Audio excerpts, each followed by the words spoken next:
bienvenue dans le webinaire immobilier Patrimoine 24 en partenariat avec Wenimo. Aujourd'hui, nous avons le plaisir de recevoir 3 sociétés de gestion avec Gaëla Elgarwash de Théorème. Bonjour Gaëla. Bonjour Benjamin. Nous recevons également BNP Paribas avec Diane Chemla. Bonjour Diane. Bonjour Benjamin, bonjour à tous.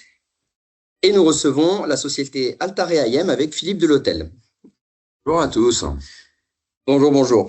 Alors, dans un premier temps, l'idée, nous sommes à l'automne 2025, donc c'est de se faire un peu un point de vue, d'avoir un point de vue du marché immobilier et un peu plus particulièrement de la SCPI, les points de vue de vos sociétés de gestion. Mais pour commencer, je vais vous demander une présentation brève de vos sociétés et éventuellement des solutions d'investissement que vous mettez à disposition des conseillers en gestion de patrimoine. Nous allons commencer par Gaëla pour Théorème. Donc Théorème a été créé il y a 6 ans. Nous sommes une société de gestion qui gérons aujourd'hui 3 fonds immobiliers distincts, donc de 3 structurations différentes, pour un peu plus de 600 millions d'euros d'actifs sous gestion, répartis sur pas mal de classes d'actifs différentes et dans près de 19 pays d'investissement si on cumule nos 3 véhicules. Voilà. Merci Gaëla. Diane, groupe BNP Paribas, alors un groupe costaud, grand on va dire. Donc on connaît la marque BNP, mais du coup sur la partie BNP Paribas. Oui, effectivement, BNP Paribas, c'est la société de gestion immobilière du groupe BNP Paribas. On se rapproche de BNP Paribas Asset Management et de AXA IM. Je pense que ça, c'est vraiment le sujet actuellement. On gère 3 SCPI, une SC et un OPCI. Et on totalise 23 milliards d'actifs sous gestion. Donc, voilà pour les chiffres clés. Merci Diane. Et Philippe, donc pour la maison Altarea IM.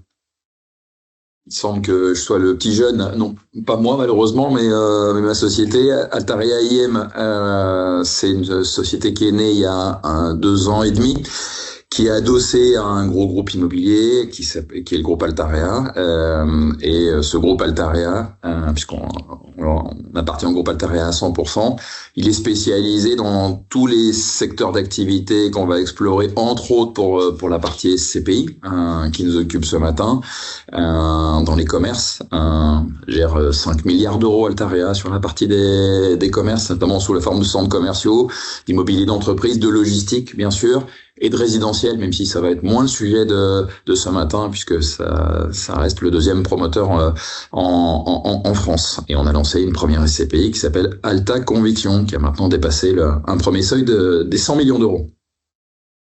Merci Philippe. Alors comme je disais, on est effectivement à l'automne 2025.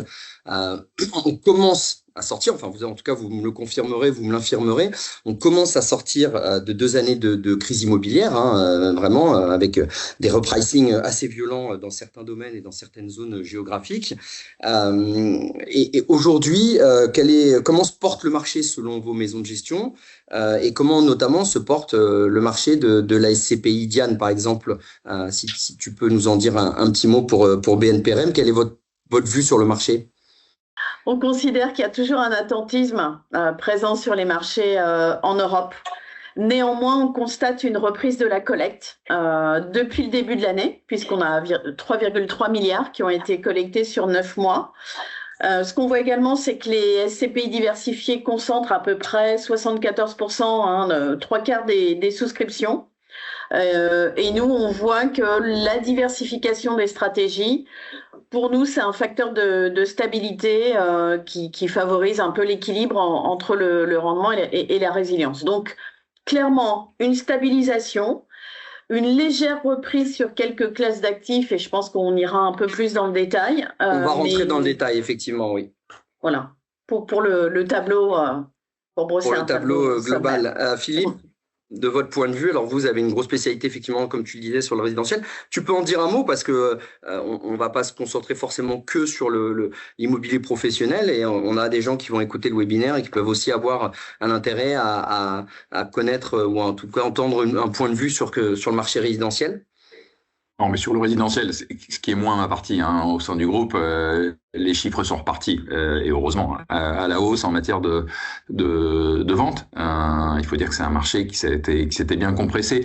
Non, mais quand on est interrogé, nous, les sociétés de gestion, sur le marché et sur nos instruments SCPI, on peut toujours être soupçonné de méthode Coué. Hein. Bien sûr, on a envie que ça marche. Ce qu'on arrive à déceler à peu près quand même aujourd'hui, c'est qu'au moins ça semble s'être stabilisé. Hein. Si je remonte d'un cran au-dessus des SCPI, il y a les marchés immobiliers qui nourrissent nos investissements et nos fonds. On s'aperçoit de quoi? C'est que ça a bien stressé. Tu viens de parler de crise. Ça a bien stressé en matière de valeur, hein, plus que sur la partie des loyers. Et ça a été initié ce stress depuis fin 2021, début 2022 par la remontée des taux. Et donc la remontée des taux de rendement aussi de l'immobilier, et qui dit remontée des taux dit baisse des valeurs. Bon, c'est pas de la méthode Coué que de regarder que les taux. Je suis un fichu de faire de la prospective sur les taux d'intérêt, et tout le monde se trompe tout le temps. Mais au moins, ça semble s'être stabilisé entre 3 et 3,5, même un petit peu moins de 3,5. Ce qui est intéressant, et je sais que mes confrères doivent partager, c'est que c'est en train de générer des opportunités. Il y a, comme d'habitude, c'est pas un marché, le marché immobilier, et a fortiori le marché SCPI, c'est pas un marché monobloc. Hein. Il y a plein de sous-sujets. C'est pour ça que quand on est interrogé sur le marché immobilier, on est toujours un tout petit peu embarrassé pour répondre, parce qu'il y a autant de sujets d'opportunités aussi que de sujets de défiance, comme sur n'importe quel marché. La partie SCPI, elle avait quand même ceci de particulier avant 2022, c'est que tout décollait et toutes les flèches étaient vers le haut. Là maintenant, c'est un tout petit peu plus nuancé, mais les opportunités à l'investissement, quand sous l'effet de la remontée des taux, les prix ont baissé de 20, 25 ou 30% sur un certain nombre d'objets immobiliers qu'on regarde tous en ce moment pour nos investissements SCPI, bah c'est évident que c'est une zone hyper opportune pour ceux qui investissent, qui ont du cash à investir, ce qui est notre cas à nous trois. Merci Philippe. Gaëla, du coup, pour Théorème. Oui, alors les marchés, Diane l'a dit, sont relativement flat en fait. Si on regarde ceux qui font de la recherche fondamentale sur l'immobilier depuis le début de l'année, en gros, le marché européen, toute classe d'actifs confondu, a fait 0,02, ce qui est juste, voilà, c'est zéro quoi. Avec par contre une vraie dichotomie sur les valeurs. Il y a quand même une classe d'actifs qui souffre toujours, personne n'en a parlé, mais qui va donner lieu encore à des corrections, c'est celle du bureau. Je partage sur le fait que ça crée forcément des opportunités, puisque quand il y a soit un manque d'appétit sur une classe d'actifs, soit les conséquences qu'on a pu avoir sur les taux, ça crée nécessairement des opportunités à l'acquisition en termes de rendement. Après, est-ce qu'il faut perdre tout sens commun sur la manière dont on achète, allouer différemment? C'est pas notre vision chez Théorème, en revanche. Mais c'est un marché sur lequel on s'est trompé l'année dernière, en fin d'année dernière. Donc je suis très prudente le 14 novembre, dans la mesure où l'année dernière, et je crois qu'on avait fait quelque chose avec Philippe, on était tous super enthousiastes et on pensait que 2026 serait l'année d'une petite reprise. Donc on y croit. C'est pas la méthode Coué, Philippe, effectivement, ça a l'air de plutôt plus se stabiliser qu'en fin d'année dernière. En revanche, moi maintenant j'attendrai pour voir en fait, clairement. Je m'engagerai plus sur ce chemin-là. Merci Gaëla. Alors, du coup, tu viens de le dire, hein, Gaëla, effectivement, il y avait une très grosse dichotomie pendant cette crise-là qu'on a connue. Je rappelle, printemps 2023, ça a commencé vraiment la crise sur l'immobilier. On aurait peut-être pu l'anticiper parce que les taux avaient déjà violemment remonté depuis 2022. Mais très clairement, la crise, elle a commencé au printemps de 2023. On est à l'automne 2025, donc on va dire qu'on a eu 1 an et demi, 2 ans. Et il y avait une très grosse dichotomie pendant cette crise, puisqu'il y a des secteurs qui ont été beaucoup moins impactés. Très clairement, tu le disais, le bureau a été très fortement impacté. D'autres secteurs l'ont été beaucoup moins. Et cette dichotomie justement entre les secteurs d'activité et aussi les zones géographiques, avec des zones qui ont beaucoup plus repricé que d'autres, avec des opportunités très importantes. Finalement, est-ce que cette dichotomie, elle est toujours présente? ou alors ça s'est un peu plus, on va dire, stabilisé. Diane, si tu peux déjà nous en dire un mot par rapport à ça et votre point de vue sur cette dichotomie entre les secteurs, parce que j'imagine que le groupe BNP a quand même une vue sur l'intégralité des secteurs géographiques et des zones géographiques. Oui, oui. Sur les classes d'actifs, on considère que la dichotomie est toujours présente, que les investissements se font de manière très différenciée, aussi bien sur le commerce, sur la logistique ou sur les hôtels. Ça a beaucoup progressé sur le commerce notamment, et sur l'hôtellerie, elle est plutôt stable, mais comme le dit Gaëla, les bureaux restent encore fortement impactés dans le contexte, avec une forte défiance des investisseurs et pour l'instant encore une volonté de diversifier leurs investissements. Ce qu'on n'a pas évoqué sur la précédente question et sur lequel je voudrais revenir aussi, c'est qui est lié avec ces classes d'actifs, c'est finalement l'absence d'investisseurs institutionnels. Historiquement, quand le marché repartait, il repartait grâce à l'investissement institutionnel et on sent que là, les investisseurs sont pas complètement revenus. Ce sera selon nous le vrai signal de reprise majeure avec des capitaux importants. Là, on est sur les secteurs. Je ne sais pas ce que pense Philippe ou Gaëla. Je pense que vous serez probablement d'accord. Il y a une question sur la partie santé, par exemple, qui a effectivement très bien résisté pendant cette crise. Et aujourd'hui, on a l'impression que cette thématique-là est moins porteuse. Est-ce que vous avez un avis, par exemple, chez BNP sur la partie santé ? Nous, on considère que c'est encore un secteur porteur, même s'il s'est stabilisé, même s'il y a peut-être moins d'opportunités pour nous, et notamment sur certaines zones géographiques. On abordera sans doute la dichotomie sur les différentes zones géographiques ensuite, mais pour nous, ça reste un secteur porteur. Notamment, on en parlera sur la SCPI qu'on a lancée. On va sur des maisons de convalescence, on va sur des cliniques de soins de suite parce que on considère que la tendance long terme est là. Alors sur les zones géographiques, c'était un peu inclus dans cette question-là, donc c'était secteur et géographique. Donc si tu as aussi un point de vue sur cette partie géographique avant de passer la parole à Gaëla et Philippe. Oui, alors sur la partie géographique, on voit bien que les différentes zones, il y a un nouvel équilibre de marché qui apparaît.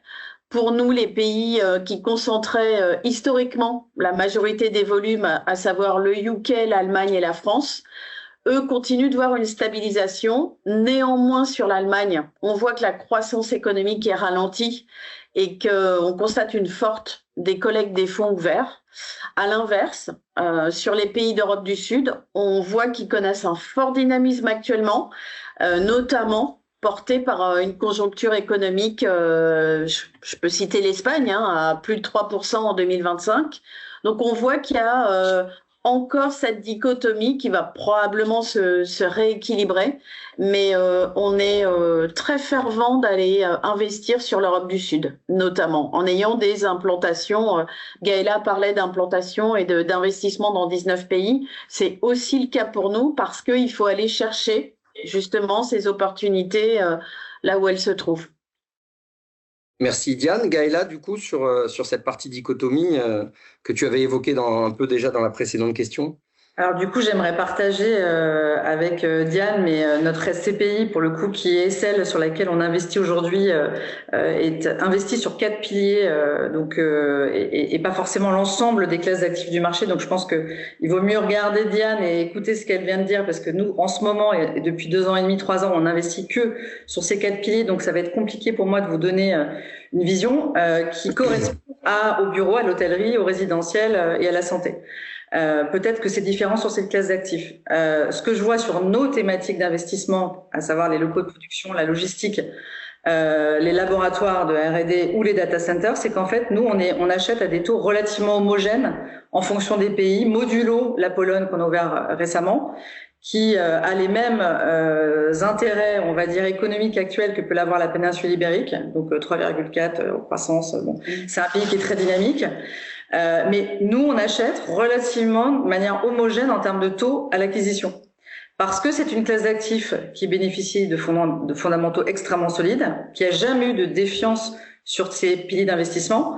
qu'on a juste eu la correction mécanique qui était liée à l'augmentation des taux, mais pour le reste, on n'a pas eu en fait le manque d'appétit des investisseurs qui peut jouer évidemment favorablement et défavorablement en fonction de la qualité économique du pays ou de l'appétit du secteur d'activité qui a investi. Alors on est un peu différent nous sur ce momentum, gâté probablement. Puisque on n'a pas à choisir tel ou tel pays pour aller chercher du taux ou pour aller chercher une opportunité meilleure.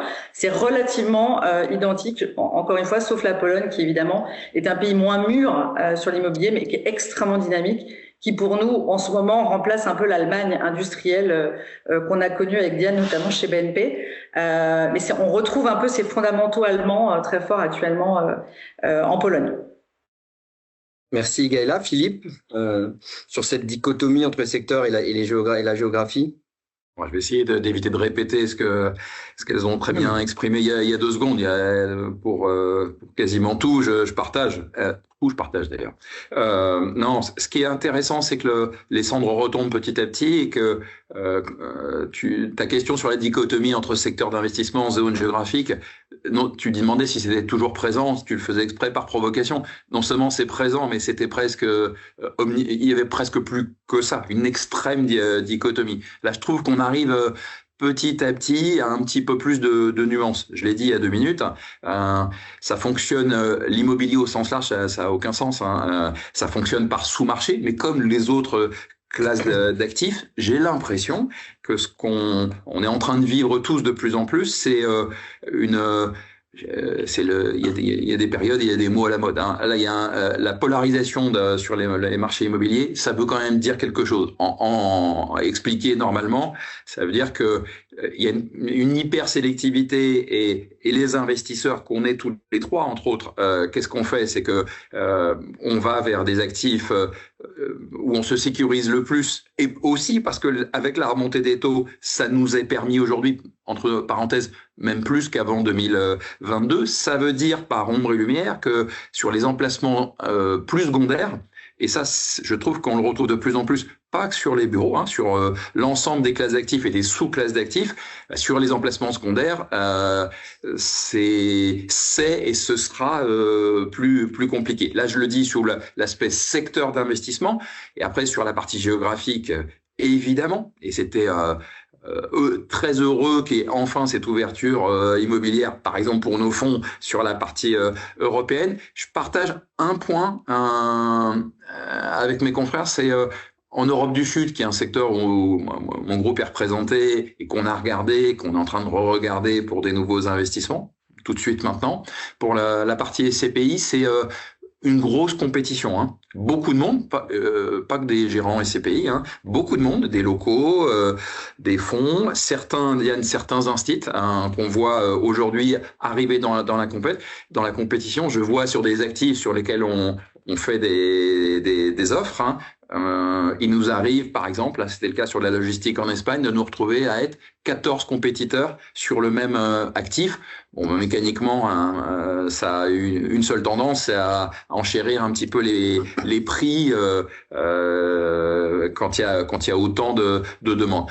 Nous, moi, j'ai aucun mérite. On est intervenu après le stress sur la crise sur les prix, c'est-à-dire après la remontée des taux, et donc on achète depuis que ça a furieusement corrigé. On n'était pas très à l'aise sur le fait de prendre du risque bureau. Je rejoignais complètement les points d'alerte de Gaëla à l'instant. Pour l'instant, on reste blotti dans la partie certains formats de commerce, certains formats de logistique et locaux d'activité. Et sur la partie des bureaux, Dieu sait que c'est compliqué de résister à la tentation d'investir, je trouve, aujourd'hui. On va y venir juste après. Mais... Ouais, c'est un point intéressant. Les taux sont là, et après, c'est le niveau de risque qu'on est prêt à prendre ou non pour nos fonds.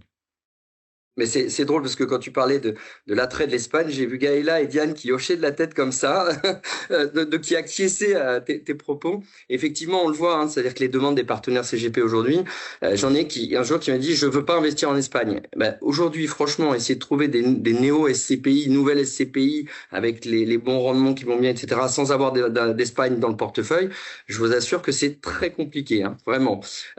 Donc ça corrobore tout à fait vos propos. Justement, alors tu viens de faire, et on l'avait pas aussi bien préparé que ça, donc tu viens de me faire la passe pour enchaîner sur la question suivante. C'est sur le bureau bashing. On en a déjà un petit peu parlé. Après le Covid, il y a eu le télétravail, effectivement beaucoup, et donc on était vraiment sur le bureau bashing. Et là, tu disais justement, Philippe, que on était tenté d'y aller, mais que pour l'instant, on freinait encore un peu. Jusqu'à quel moment on va freiner? Jusqu'à quel moment on va ne plus pouvoir résister à cette tentation d'aller investir sur le bureau parce que il y aura des bons rendements, etc. Et finalement, je vais lier avec la question suivante parce que ça va aller de pair et ça vous permettra de faire une réponse peut-être un peu plus globale et d'éviter d'être redondant sur la suivante. On voit quand même la fin du télétravail dans certaines entreprises, Société Générale, Free, qui sont quand même des grosses entreprises. Et finalement, quel impact ça peut avoir sur le bureau et donc sur potentiellement demain des investissements dans le bureau. Diane, si tu peux nous en dire un mot sur cette partie bureau bashing, télétravail. Oui, alors sur le bureau bashing, finalement le bilan il est très clair. C'est une baisse structurelle de la demande locative d'environ 20%. Ça, c'est les chiffres et c'est, on va dire, incontestable. Effectivement, le Covid a précipité des accords d'entreprise. Il y a eu plus de 2600 accords supplémentaires de télétravail, donc il y a eu un boom incroyable. Et finalement, les entreprises, elles ont bien voulu réduire leur espace de bureau pour faire des économies. Hein, c'est aussi simple que ça. Donc pour nous, le télétravail, c'est l'option qui reste, qui demeure la plus fréquente dans les entreprises, à nuancer entre des très grandes entreprises étatiques, para-étatiques ou même du secteur privé, versus des PME qui, elles, sont restées généralement en full présentiel. Donc aujourd'hui, le bilan, on pourra le dresser ensemble, mais globalement, la baisse de la demande, elle est là. Et on en parlera sans doute après, on va trouver quelque part un point d'équilibre aux alentours de 2 jours de télétravail et 3 jours en présentiel, hein, au détriment d'un 100% télétravail qui avait pu être observé évidemment au moment du Covid. Donc, on en est à un point où là, encore une fois, les éléments sont stabilisés et j'aime bien l'idée de Philippe de dire qu'il faut nuancer les choses. Je trouve que c'est important, même en général dans la vie. Il n'y a plus de bureau bashing au sens comme on a pu le connaître il y a encore un an, mais on n'est pas complètement revenu. Il y a un retour progressif et une sorte de stock picking sur le bureau de manière très étudiée. Voilà un peu le point de vue. Et alors, est-ce qu'il n'y a pas une dichotomie avant de passer la parole à Philippe et Gaëla, mais sur la partie, alors là, géographique, mais plus, j'ai envie de dire presque plus en France. Alors on peut aussi parler de l'Europe, bien sûr, mais de se dire qu'il y a eu un gros bureau bashing en région parisienne. Hein, tout le monde évoquait les tours à la Défense. D'ailleurs, est-ce que on peut se poser la question, est-ce que c'était vraiment le rôle d'une société de gestion de SCPI d'acheter des tours à la Défense? Est-ce que ça aurait pas dû être exclusivement réservé à des institutionnels quand on voit le résultat que ça peut apporter? Question ouverte. Je vous laisserai disserter là-dessus. Vous avez 3 heures. Donc, est-ce qu'on n'a pas l'impression que, par exemple, en province, le bureau est moins impacté parce que peut-être il y a moins de télétravail aussi en province sur cette partie-là? Est-ce que vous avez un point de vue, par exemple, chez BNP sur cette partie dichotomie géographique du bureau? Oui, alors. Parce qu'on a quand même l'impression que le bureau bashing, c'est beaucoup en région parisienne finalement. Le bureau bashing, il est dans des zones plus périphériques, plus secondaires. Clairement. Mais aussi, il y a une question de taille qui est super importante. Je pense que c'est pas tant Paris versus province que très grande taille. Vraiment, tu parlais des tours. Alors, je sais pas répondre à ta question. Est-ce que c'est le rôle d'une société de gestion d'investir dans une tour à la Défense? Là, j'avoue humblement avoir atteint ma limite. Je ne sais pas. Je vous laisse les 3 heures. En revanche, tu es surtout sur une question de taille. Ce qu'on observe aujourd'hui dans les investissements réalisés par les SCPI, c'est que ça, c'est très clair. On est sur une granularité beaucoup plus importante. D'abord parce qu'on lance des véhicules et donc qui sont en phase de constitution et forcément, tu vas pas aller mettre des blocs de 100, 150 millions. Je pense que Philippe ou Gaëla me contrediront pas. Mais on est sur des actifs de plus petite taille et effectivement en province, par construction, tu vas investir sur des actifs de 10, 15, 20 millions. Donc oui, le bureau bashing concerne beaucoup la région parisienne. On a encore des taux de vacances élevés. La Défense, on est toujours à près de 15% de taux de vacances. Néanmoins, on sent que ça frémit. Ou alors c'est mon prisme BNP, on va bientôt rejoindre la Défense et on va faire tout d'un coup rebooster le marché. Mais bon, là, de là à dire ça, je ne sais pas. Mais la Défense, on voit qu'il y a beaucoup de tours maintenant qui se recyclent dans tout ce qui est éducation, école, etc. Oui. Et on a l'impression que pôle, des gros pôles importants, école de commerce, école d'ingénieurs. Ouais, c'est vrai. Diane, alors pardon Gaëla, excuse-moi. Du coup, alors vous, c'est vrai que du coup tu le disais, vous faites pas forcément dans vos piliers d'investissement, il n'y a pas forcément le bureau.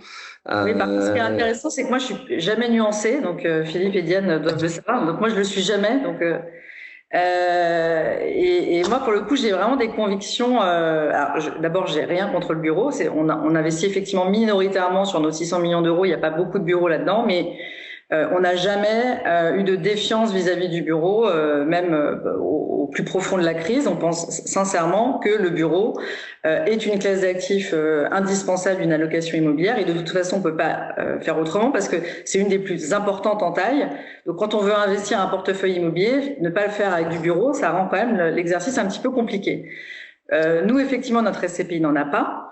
Où je te rejoins Benjamin, et je crois que c'est Philippe aussi qui l'a dit, c'est que ça a été très compliqué de résister au bureau parce qu'en fait c'est tellement relutif et on a tellement envie d'être en haut des classements que comme il y a moins d'appétit sur le bureau et que les taux ils frôlent des sommets, rester dans le couloir de nage, nous pour Login était quand même désespérant, hein. On s'est dit là, si je mets 15% de bureau, je suis dans le top du classement, est-ce que je le fais, etc. Enfin c'était horrible. On l'a pas fait évidemment, parce qu'une promesse est une promesse. Par contre, moi, le bureau bashing, alors déjà, j'aime pas le terme de bureau bashing. Moi, j'y crois pas sur la durée du tout. Je crois pas non plus aux 2 journées de télétravail qui vont perdurer au cours des 15 prochaines années. Je pense qu'on aura une journée télétravail, à mon avis, en croisière. Tout simplement parce que je crois au lien social. Et je crois à l'impact de ce lien social sur l'attractivité d'une entreprise, notamment pour l'esprit d'entreprise. Et le fait que aujourd'hui, quelqu'un qui ne vient pas travailler, qui ne se mobilise pas physiquement pour aller au travail, qui ne rencontre pas ses collègues, ses patrons, qui ne suit pas la ligne directrice de l'entreprise, au bout d'un moment, l'entreprise, elle va au tapis. Et la raison pour laquelle certaines boîtes, notamment anglo-saxonnes, ont fait revenir les collaborateurs, c'est parce que simplement, ils sont beaucoup plus regardants sur la compétitivité de leur entreprise, contrairement à certains pays européens. Et là, je rejoins Benjamin. Je pense qu'il y a une vraie dichotomie télétravail en fonction des pays. Ceux qui sont très axés compétitivité, rentabilité, etc., ont assez rapidement constaté qu'il y avait un problème de productivité dans certains cas, et donc ils ont fait revenir les collaborateurs. Par contre, dans l'immobilier, c'est quand même très lourd. Quelqu'un qui a pris à bail, pour le libérer, et au moment du Covid, il les a engagés encore sur 3 ans, 4 ans. Bon, il pouvait pas se libérer, donc en fait, ça a mis du temps avant qu'on puisse constater la libération de ces espaces. Et ça mettra également du temps pour que les gens puissent reprendre aussi des espaces. Donc en fait, on est parti quand même sur un cycle où le bureau va être quand même va mettre du temps un petit peu à stabiliser. Moi, je crois foncièrement qu'on reviendra à un cadre de travail où il y a davantage de présentiel, et je ne pense pas qu'on restera durablement à 2 jours de télétravail. Ça concerne certains accords d'entreprise dans des très grosses boîtes où ils se sont engagés et malheureusement maintenant ils ont mis le doigt dedans, donc ils pourront difficilement revenir en arrière. Mais pour ceux qui ont fait les choses, on va dire moins avec des accords moins stricts, je pense que on reviendra évidemment à une zone assez claire d'une journée, et donc forcément le bureau sera un jour attractif. Le bureau, par contre, qui souffre et souffrira longtemps, c'est effectivement un bureau qui souffrait déjà avant la crise, en fait. Hein. C'est que quand on achetait un bureau secondaire, il était déjà secondaire. Quand on achetait un bureau mal loué, il était mal loué. Il est toujours mal loué aujourd'hui, il était mal loué hier. En gros, le quartier central des affaires des villes, des métropoles européennes restera attractif. Corrigera dans le sens inverse, donc les gens vont faire des sous grâce à ce marché d'aujourd'hui. D'ailleurs, on commence à avoir des grosses transactions sur le marché parisien, voilà, qui sont absolument incroyables. Un simple repricing taux sur un actif aussi gros que celui de Trocadéro, celui qui a acheté ça, il prend, voilà, c'est quand même quelque chose de très très opportuniste. Donc voilà. J'ai entendu parler de 750 millions, c'est ça? J'ai entendu parler, c'est 750. En tout cas, imaginez-vous 20 centimes même voilà, sur un actif de cette taille, ça fait quand même, voilà, une plus-value quand même très conséquente. Nous, si on devait acheter du bureau, aujourd'hui, on achèterait évidemment du bureau en QCA, d'autant qu'il commence aussi à y avoir des difficultés sur les quartiers centraux en ce moment. C'est le meilleur moment pour aller acheter du prime, en fait. Et nous, si on avait dû faire quelque chose aujourd'hui, et là je rejoins Philippe, faut pas, c'est pas parce qu'aujourd'hui on est sur des taux stratosphériques qu'il faut aller prendre du risque sur des fonds grand public en deuxième, troisième couronne ou avec un bailleur dont les états financiers sont pas bons. Enfin, faut pas tout confondre non plus, quoi. Faut rester sur des fondamentaux immobiliers. Voilà. Donc moi je suis pas trop blanc-noir. Voilà.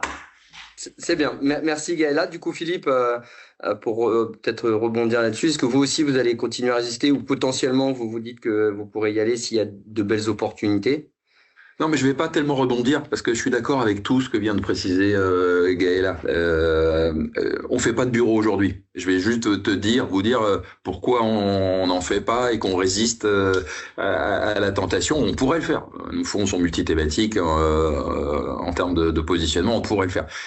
On ne se sent pas de le faire immédiatement pour une raison qui est assez basique. Hein. Les bureaux très centraux.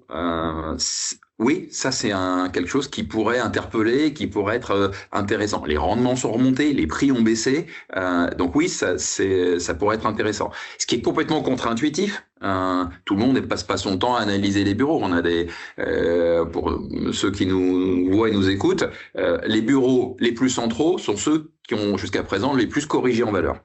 Tout simplement parce que c'est les plus sensibles au taux d'intérêt. Et je vais te dire un truc qui est pas très enthousiasmant là cette fois-ci, c'est que sur les bureaux plus périphériques et plus secondaires, moins sensibles au taux, c'est plus sensible à la conjoncture et donc plus sensible à l'activité locative et je pense que la baisse valeur, distribution, liquidité sur les emplacements secondaires, périphériques, elle est plus devant nous que derrière nous. Donc le dilemme qu'on a, mais on le règle, ça va, on arrive à bien dormir. Hein. On a plein d'autres sujets d'activité, de logistique et de commerce. Mais sur la partie des bureaux, c'est sur les loyers très très centraux. Oui, ça pourrait être intéressant. On a juste un gros questionnement sur le niveau des loyers. Voilà, parce que les loyers ont bien grimpé et tu vois sur des transactions aujourd'hui que nous ça nous semble relativement haut. Donc il y a cette question-là. Les emplacements secondaires périphériques, voilà, on peut se permettre le luxe de surtout pas les regarder parce que je pense que là la peine n'est pas encore complètement tombée. Et sur les emplacements centraux, tu vois, je me dis que ce qui pourrait être intéressant, c'est ce que fait mon groupe par exemple sur certains gros objets immobiliers, c'est des objets très centraux, mais en les restructurant. Je t'ai parlé Benjamin, d'un actif il y a quelques temps qui était à Montparnasse et que mon groupe a acheté avec la Caisse des dépôts, hein, qui est juché sur les bases de la gare Montparnasse, 57 000 mètres carrés, 14 ou 13 étages. On va y mettre 3 ans et demi de travaux avant de le remettre en location. Et je pense qu'on peut y trouver non seulement un potentiel locatif, et aussi de la création de valeur. Donc il y a, pour aucun de nous trois d'ailleurs, tu l'as entendu, il n'y a pas de mépris de classe autour du bureau, ça n'a aucun sens. mais tu vois, pas d'enthousiasme. Elle a eu raison, Gaëlle, de rappeler que le produit SCPI, c'est pas un fonds à yield, c'est pas un fonds au rendement, c'est un produit, il faut qu'on reste sur nos basiques, c'est un produit de distribution régulière. Et on a perdu Philippe. On va peut-être enchaîner. Oui, en espérant le retrouver, les joies du direct.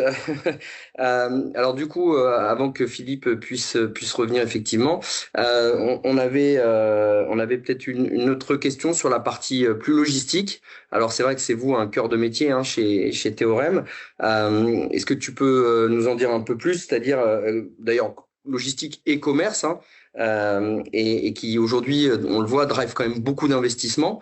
Est-ce qu'il n'y a pas finalement, entre guillemets, soit une compétition trop forte, comme disait Philippe, où on se bat à 14 acteurs aujourd'hui en Espagne pour acheter et que ça fait monter les prix? Est-ce qu'on risque pas d'avoir un peu une bulle sur cette partie-là? Et puis Diane, on te posera effectivement aussi la question sur cette partie. Alors déjà, on n'achète pas que de la logistique. Alors je sais que marketingment parlant, on a vendu de la logistique parce qu'en fait c'est un terme qui plaît beaucoup aux investisseurs parce que ça leur parle nécessairement. Nous en immobilier, on parle de la classe d'actifs industrielle et elle revêt différents formats. Ça peut être effectivement de la logistique et encore la logistique elle est plurielle et ça peut aussi être des locaux de production et d'activité, des data centers, comme on peut les investir. Donc en fait, nous on n'investit pas que sur la logistique, mais sur l'ensemble de la chaîne de production, de logistique et de souveraineté numérique pour le coup européenne.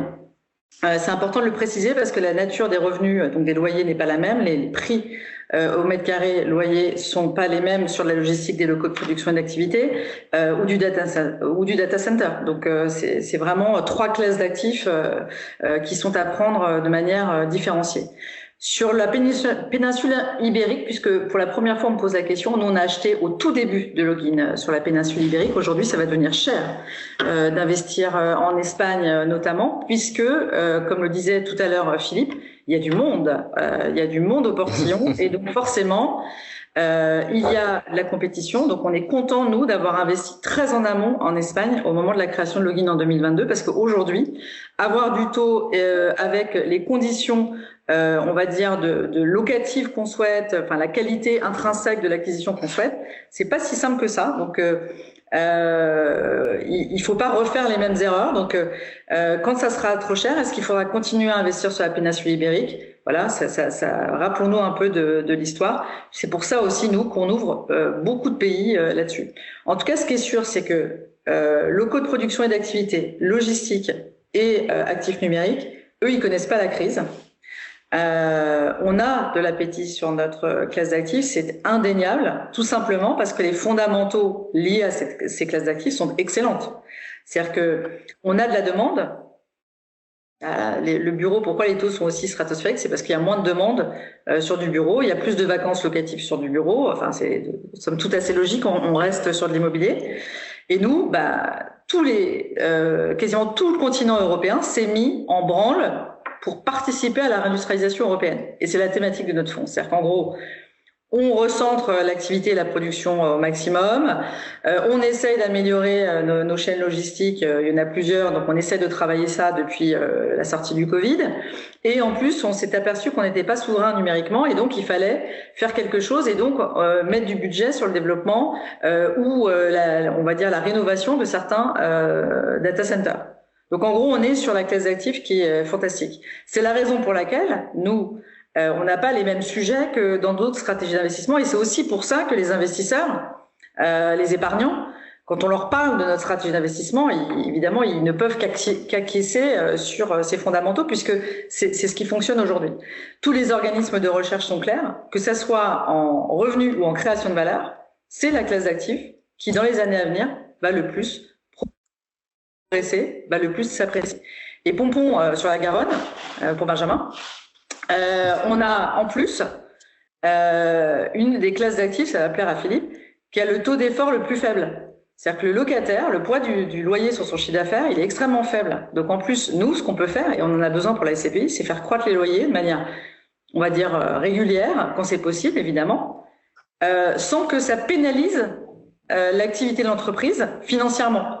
Ce qui n'est pas possible sur du bureau, parce qu'en fait, dès qu'on augmente, comme il peut aller dans la rue d'en face pour moins cher éventuellement, on hésite toujours à le faire. Sur le commerce, on pénalise l'activité du commerçant, etc., etc. Nous, les loyers, donc l'impact loyer sur le chiffre d'affaires, que ça soit sur de la logistique où le loyer est très faible, ou les coûts de production, le loyer est un chouïa plus élevé, c'est faible.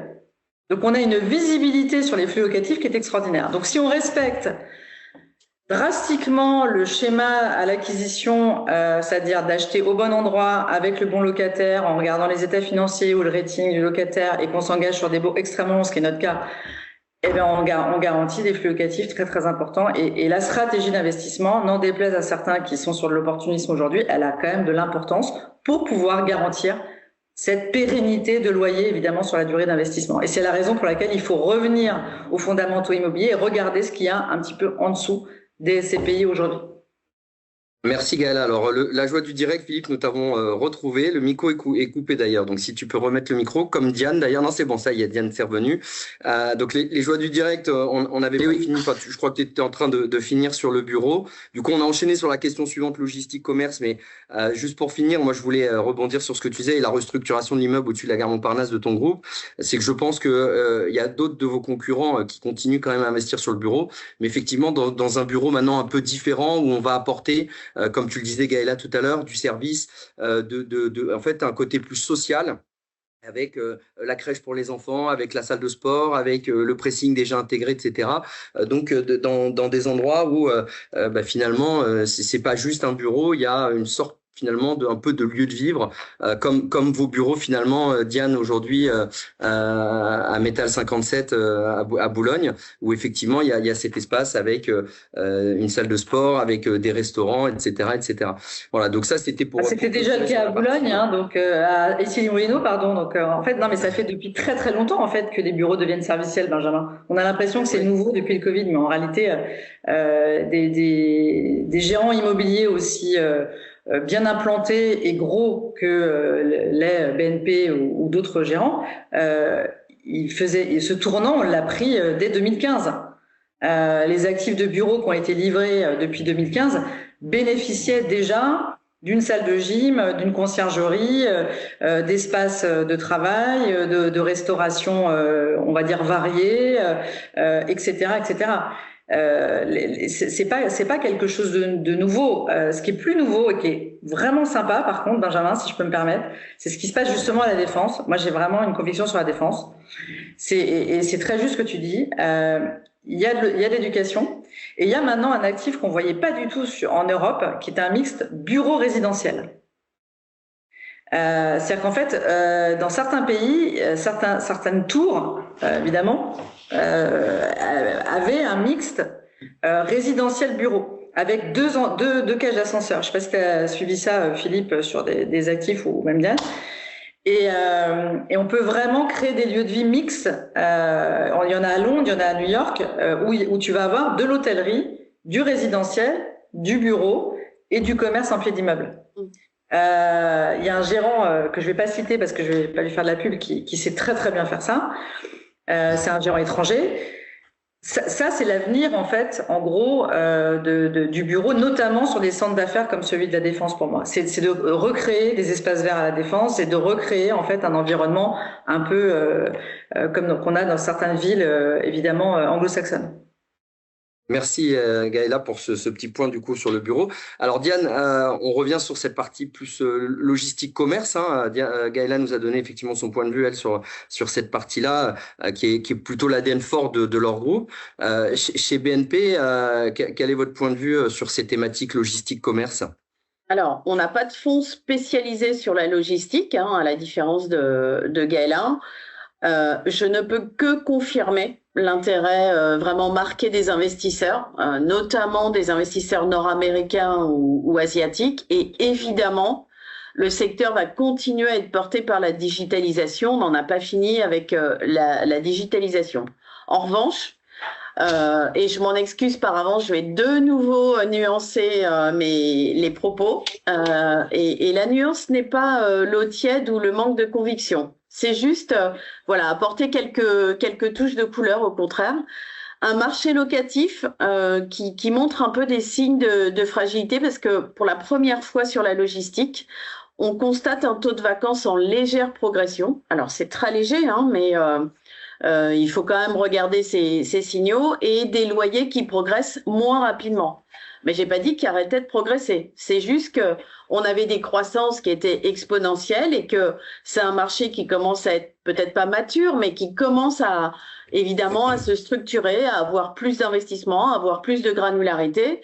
Et donc, c'est finalement toujours très positif, mais encore une fois, voilà, des loyers qui progressent moins. Et la cause, pour nous, c'est deux choses: l'instabilité géopolitique, qu'on ne peut que tous constater, et aussi la hausse des droits de douane, hein, qui force finalement les logisticiens à revoir un peu la chaîne d'approvisionnement. Donc ça, je le vois d'un point de vue très très macro, et beaucoup moins au quotidien. On investit dans de la logistique, mais de manière périphérique dans nos portefeuilles, à la différence de ce que fait Gaëla chez Théorème. Pour ce qui est du commerce, pour nous, on constate qu'il regagne du terrain depuis plusieurs mois, et ce, un peu dans une recherche de diversification, et un peu dans un contexte de forte compétition.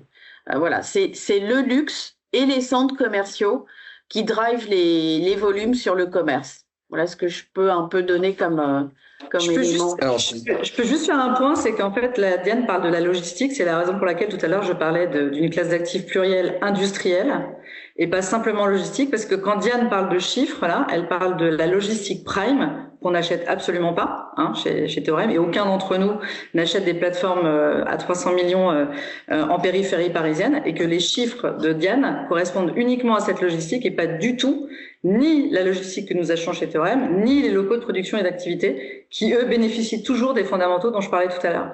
On ne peut pas parler de cette classe d'actifs en parlant d'une classe d'actifs logistique sans rappeler ce que j'ai dit tout à l'heure, c'est que c'est une classe d'actifs industrielle, plurielle, et que là, c'est de la macro logistique prime.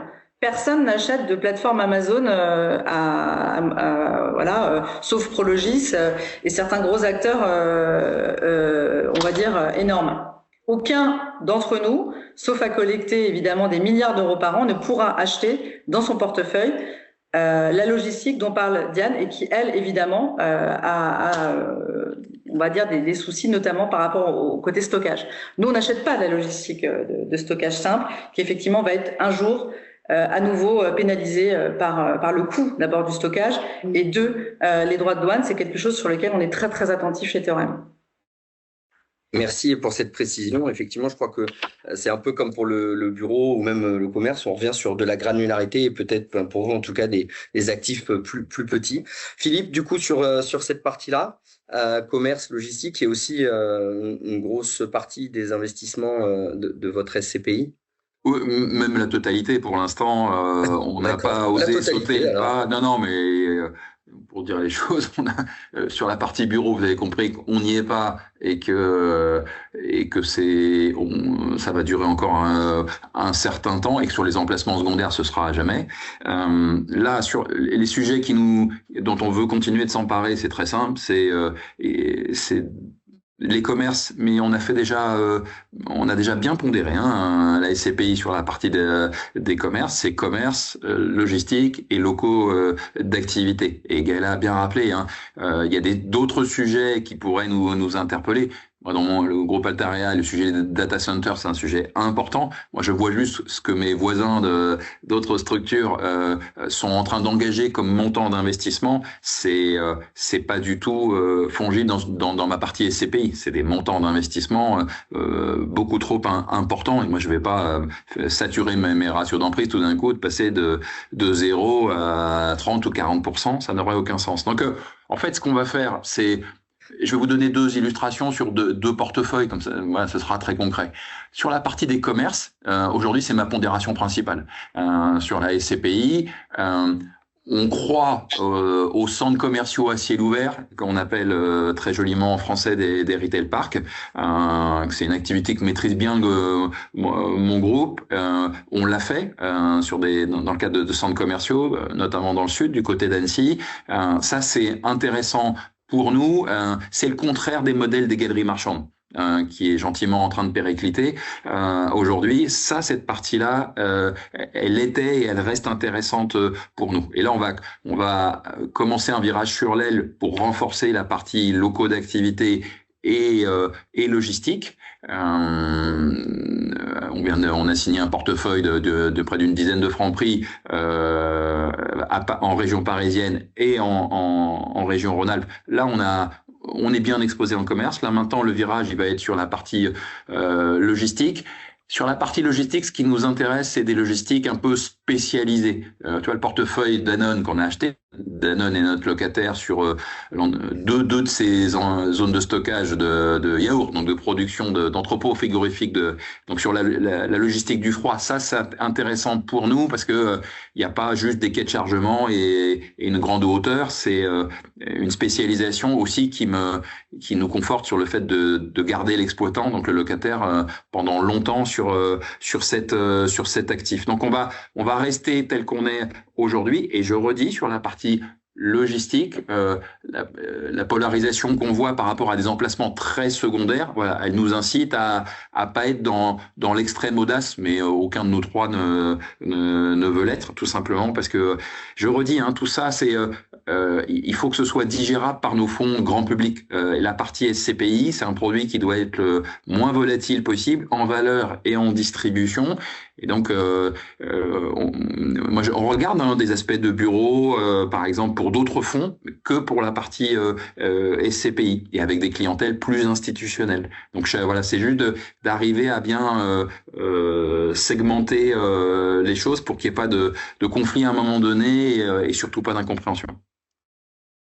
Merci Philippe. Et on arrive donc à la fin de ce webinaire immobilier. Donc, pour conclure, je vais vous demander à chacun, de façon assez brève, soit de parler d'une actualité de votre groupe, de mettre en avant éventuellement une actualité sur un de vos produits, ou voilà ce que vous souhaitez rajouter pour conclure finalement ce webinaire immobilier Patrimoine 24. Gaëla, on va commencer par toi.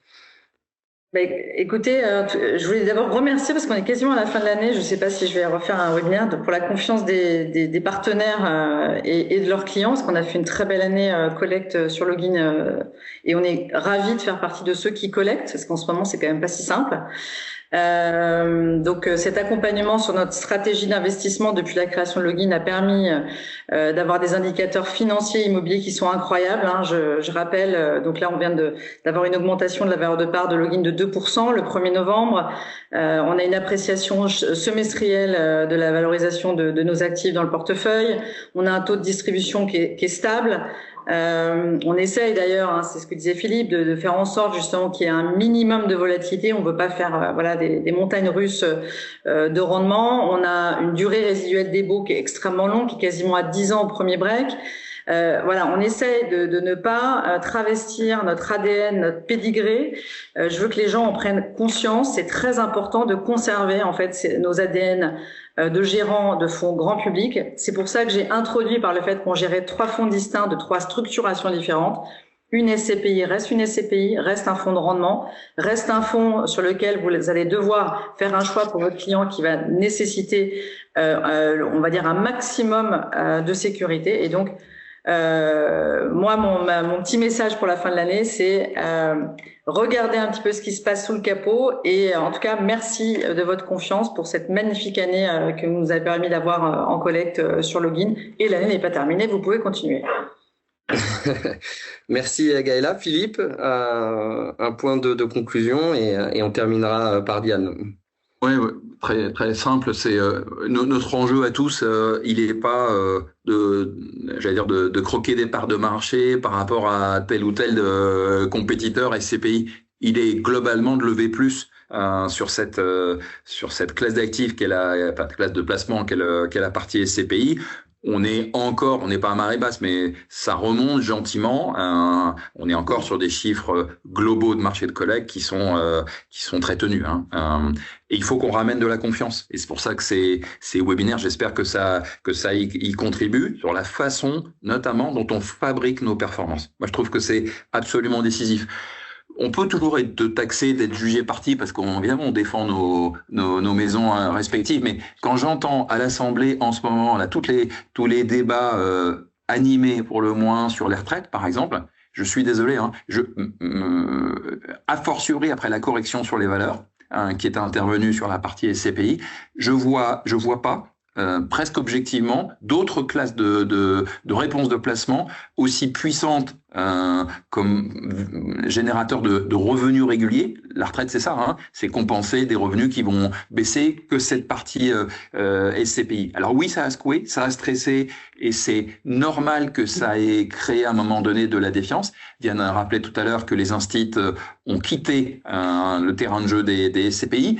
D'ailleurs, peut-être pas plus mal qu'on ait plutôt une clientèle de grand public sur cette partie SCPI. Et il va falloir qu'on continue chacun de restaurer de la confiance. Et ça veut dire pour nous, on est né il y a 2 ans et demi, donc évidemment on a des jolies performances immédiates. Vous verrez que ce sera encore le cas, c'était plus de 8% en 2024 et vous verrez quand on soldera les comptes de 2025 que ça se passera bien également. Mais le plus important, c'est les conditions dans lesquelles on arrive à ce niveau de performance, c'est-à-dire on avait généré un petit socle de réserve de distribution qu'on va donc maintenant pouvoir commencer de verser. Et quand tu es dans une phase d'amorçage du fonds, c'est bien d'avoir ce minimum de prudence. Ce niveau de décote, Gaëla en parlait à l'instant, entre la valeur commerciale et ce que ça dit en matière d'expertise. Et pour ce qui concerne mon fonds, c'est un niveau de décote qui est quasiment de 8%. Et donc de pouvoir accélérer en 2026, et on va dire qu'on est déjà en 2026, sur l'Europe. C'est pour ça que j'étais très attentif à la discussion sur l'Europe du Sud, puisque c'est de ce côté-là qu'on va enfoncer le clou sur nos investissements européens dans les prochaines semaines et les prochains mois. On a passé un premier seuil de 100 millions d'euros de levée de fonds, c'est bien, mais on va pas du tout s'arrêter là. Je redis, hein, les opportunités qu'on arrive sur certains sous-marchés à trouver aujourd'hui, après les corrections de prix, elles sont hyper intéressantes pour nos fonds, et je pense que c'est un élément peut-être de réassurance pour nos conseillers et derrière pour leurs clients pour revenir progressivement ou venir sur la partie SCPI. Merci. Avant de passer la parole à Diane, je rebondis sur ce que tu disais. Effectivement, nous par exemple, chez Wanimo, on voit quand même un regain d'activité. Alors, certes, aujourd'hui, la martingale n'existe pas, mais si elle existait, elle s'appellerait la diversification. Effectivement, ce qu'on voit aujourd'hui sur les dossiers, c'est que facilement, sur un budget à 100 000 euros, ils vont mettre 4-5 SCPI aujourd'hui. Alors, ça fait plus d'administratif, ça fait plus de back-office, etc. Mais voilà, je pense qu'aujourd'hui, il y a cette vraie volonté de diversifier sectoriellement, géographiquement, et aussi en termes de société de gestion, pour ne pas retomber dans les travers qui ont pu être connus par le passé. Donc, je suis comme toi, je commence quand même à percevoir un regain d'activité des partenaires CGP qui ne faisaient pas de SCPI par le passé, qui n'en avaient jamais fait, et qui, parce que cette crise est intervenue, estiment qu'il y a un bon momentum de marché pour rentrer aujourd'hui sur ce produit. Et je rebondis encore une fois sur ce que tu viens de dire également, sur la partie retraite, où aujourd'hui, on a quand même un produit qui va être globalement un des seuls produits du marché qui permet d'avoir du complément de revenu mensuel ou trimestriel indexé sur l'inflation. Donc, et avec en plus des modes de détention et tout ce que vous avez mis en place, toutes les sociétés de gestion, les réinvestissements de dividendes, l'épargne en nue propriété mensuelle, les versements programmés mensuels, etc., les décimalisations, enfin, voilà, tout ce qui a été fait va permettre aujourd'hui de redémocratiser, peut-être de donner accès à la SCPI à certains investisseurs qui, par le passé, ne se seraient pas forcément intéressés à ce véhicule-là. Voilà, donc c'était pour compléter ce que vous veniez de dire à toi et Gaëla. Diane, pour une conclusion sur la partie BNPRM. Alors, je ne peux que aller dans ton sens. On voit que le ticket moyen qui auparavant était à 35 000 euros, que ce soit nous dans nos réseaux ou auprès des investisseurs, il est plutôt passé entre 10 et 15 000 euros. Donc effectivement, moi je trouve que c'est vraiment une bonne chose d'avoir cette fois en une allocation un peu plus sereine, diversifiée, avec différents acteurs. Et là, le constat, il est plutôt positif pour nous, société de gestion, collectivement. Il s'agit pas d'aller truster toute la collecte et de la réinvestir de manière un peu sans discernement. C'est bien de se poser, c'est bien de prendre le temps. Et oui, c'est pas la méthode Quake de dire que on sent que les acteurs avec qui on parle aujourd'hui sont dans les starting blocks pour revenir sur le marché immobilier de telle ou telle manière. Mais d'abord, parlons de la classe d'actifs. Petit à petit, il faut revenir sur la classe d'actifs. Et le mot de la conclusion, c'est, voilà, comme mes confrères et consoeurs, on a la SCPI Imare Pierre, présente sur les meilleures plateformes, comme tu le sais. Ça décolle. La collecte est au rendez-vous également. On a évidemment l'adossement au groupe BNP Paribas pour pouvoir déployer des capitaux. Et d'ici la fin de l'année, on aura déjà 5 actifs dans le portefeuille et on espère encore un enchaînement. Mais on n'est pas des compétiteurs, hein. Avec les autres sociétés de gestion immobilière, on travaille côte à côte, on fait beaucoup de tournées ensemble, on se retrouve, on se connaît bien. Inspirons-nous des bonnes pratiques des uns et des autres parce que peut-être le mot de la fin, il faut le dire, il y a des bonnes pratiques avant tout. Voilà, dans ce secteur. Merci. Alors, je rebondis sur ce que tu viens de dire, parce que c'est un webinaire Patrimoine 24 en partenariat avec Wenimo. Je me permets de préciser que vos véhicules sont tous les 3 disponibles, bien évidemment, sur la plateforme Wenimo, en full digital. Voilà. Ce sera mon mot de la conclusion, mon mot de conclusion de ce jour.